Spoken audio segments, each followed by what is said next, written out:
So, good afternoon, everybody. Let us start capital gain. Capital gain. This is the fourth head of the income. Fourth head of the income coming under Income Tax Act 1961. Right. So previous head are, as we know, that income from salaries, income from house property, business profession income, and fourth is capital gain. So how this capital gain arise? Like salary we are getting from the employer. House property, as we are owning a property and we are getting rent out of that.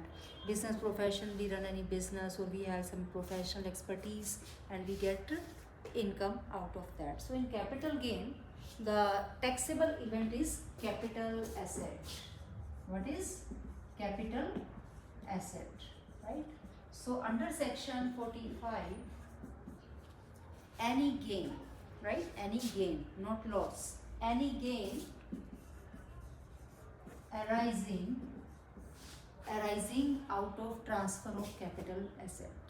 So that gain is taxable under the head income from capital gains, right? So if capital asset is transferred by the assessee during the previous year, so that is again the important thing. As you know that under the Income Tax Act, we calculate the income of the previous year, right? So that capital asset must be transferred. First thing, there should be a capital asset. It must be transferred in the previous year. Previous year means previous year was the finance year in which we earned the income, right? So let us define what is capital asset, what is transfer. Previous year we already know that. So first of all, capital assets. What is capital asset? Right? What is capital asset? Capital asset we can categorize in three ways. One is category A, category B,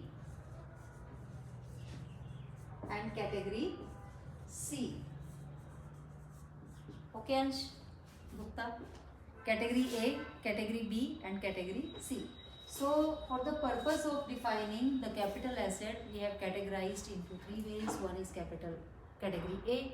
Category A is an asset where it is based on the holding period, right?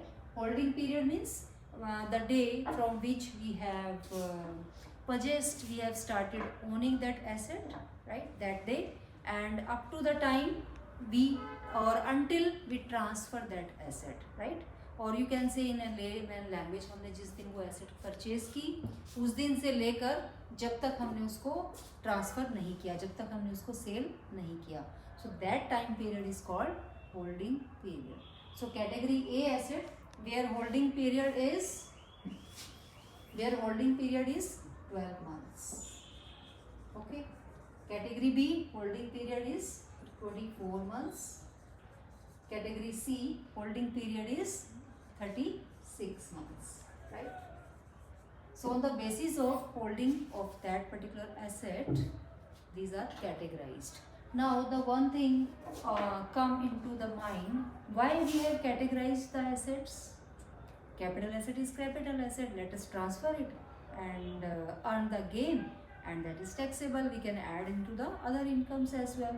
So why do we need it? Why? Because by categorization of the asset, we are bifurcating.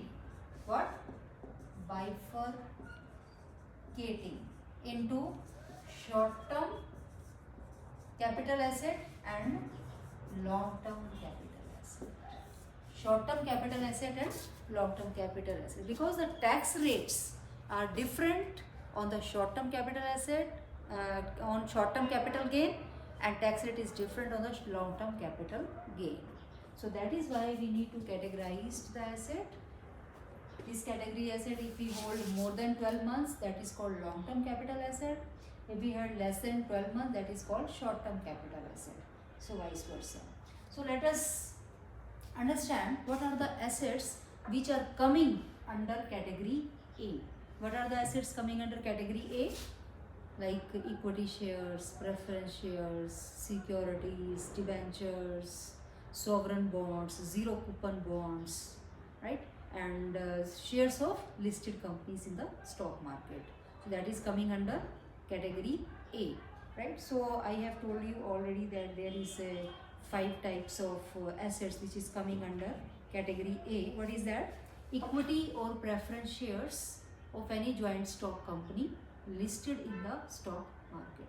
Second is securities listed in a recognized stock exchange. Third is UTI, units of the Unit Trust of India.